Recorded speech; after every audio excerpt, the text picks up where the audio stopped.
Help me, Houdini. Presented by Still a Frog. A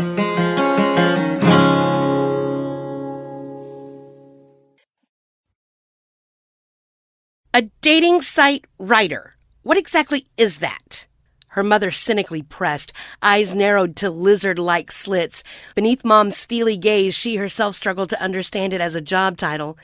No, she would not let that woman do this to her, not again. Starting way back in kindergarten when she'd brought home a cardboard Christmas tree and her mother lampooned her choice of painting it pink instead of the traditional green, the family matriarch had always been causing her to second-guess herself. I write dating profiles for people, Mom. You know, like on Match.com or eHarmony, she hesitantly offered. So this is a career choice? The woman snarked. I see that degree from Purdue is really paying off, and to think I'd only been aiming as high as doctor for you, the woman cackled. Her father was back at the hotel, napping, as the trip had been a bit much for him, her mother explained. Why you had to come all the way out to New Hampshire to do this, she air gestured, symbolically implying the nothingness of her daughter's so-called career, her so-called life, for that matter. Oh, yes, that's right, Patrick. What was his last name again? He brought you here. Typical. Mahoney, Mom. His last name's Mahoney. That's right, Patrick Mahoney. And look how that turned out. A studio apartment for one. A cold, lonely, bedroomless apartment with a window that conveniently overlooks a 7-Eleven. You could have done so much more with your life. The heavily Botoxed woman wryly mused. I wonder whatever happened to Patrick. He moved to Sarasota after he got married. He and his wife just had triplets. We keep in touch, she explained. Really? I actually helped him meet his wife through the whole, dating site writing thing, she ventured, realizing that she would have been far better served had she just shut up. That is just so utterly bizarre, her mother condescendingly intoned. So, Mom, I need to get ready. Do you want to go back and wake up Dad, and then I'll just meet you guys at the restaurant? Please leave. Please leave. Please leave, she beseeched the patron saint of orphaned children, wishing she were in their shoes. No, that was a horrific thought, she scolded herself inwardly, while trying not to laugh out loud. Trying to rush me off, I see, her mom said, eyeing her accusingly. No, it's just that I also have a little work to get done before we go to dinner, that's all. Certainly, I will leave you then to your work. Her mother scanned the apartment looking for what? Dust bunnies? Some further sign of failure? Maybe a man hiding beneath the bed? Who the hell knew? With her mom, it was always so hard to tell.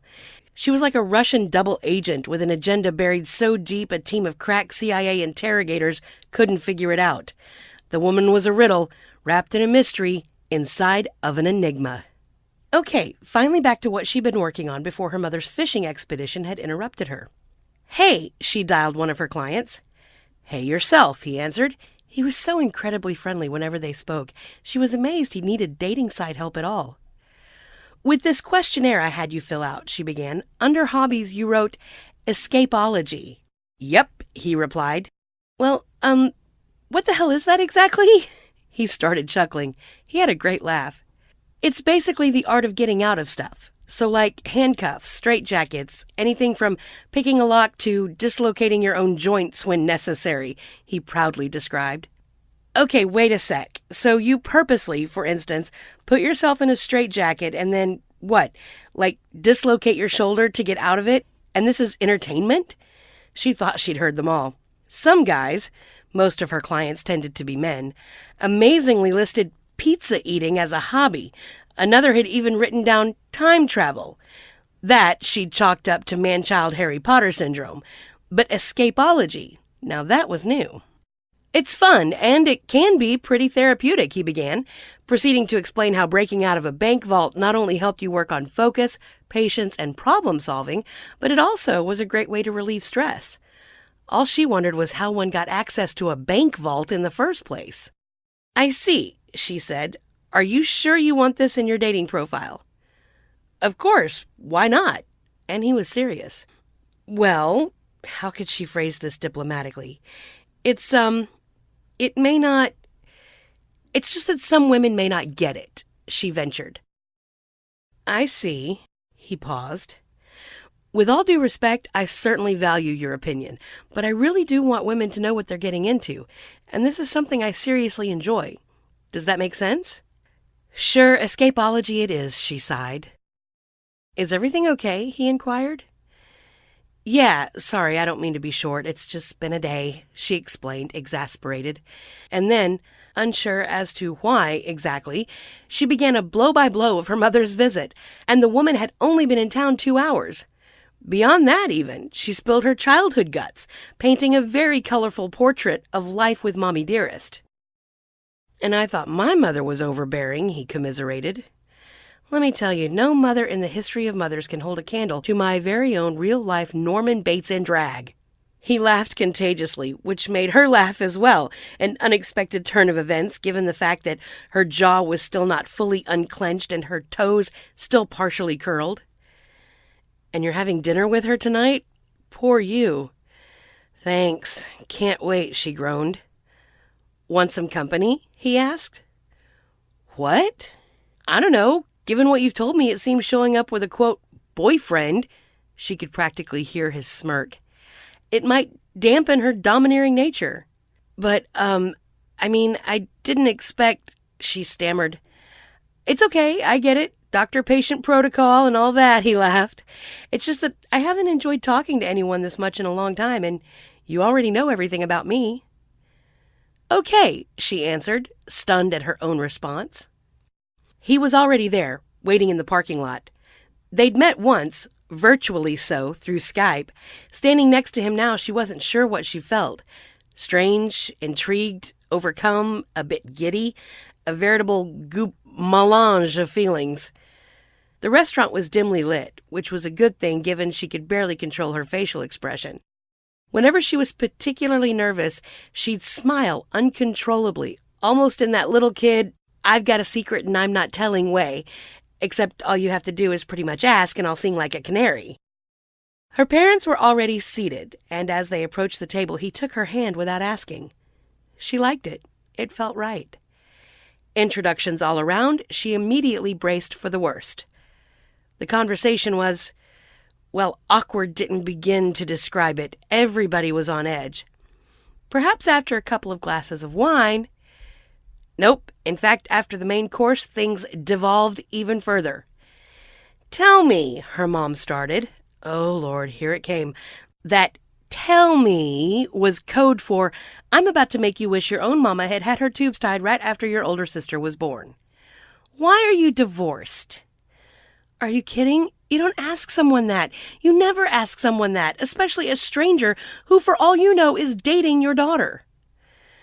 Well, he began, I personally don't believe in premarital sex. Everyone stared and then looked at each other. And we didn't have what you would call a typical wedding night. It therefore took me a few months to figure it out, but she was actually a man. Her mother's jaw practically fell onto the table. I'm kidding, it's a joke, he grinned. No, of course, she was a she, through and through.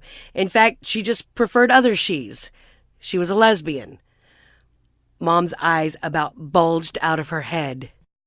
Kidding, amazingly spurring her mother to laugh as well. In fact, she hadn't realized that after a couple of decades and about 212 injections, Mom's normally inanimate face still possessed the ability to show quite so much amusement. And her father, about to fall out of his chair, he was laughing so hard. What was happening? You know, I like you. You're all right. Wait, Mom? Her very own mother had said that? Oh my God, the 12th of Never had finally arrived.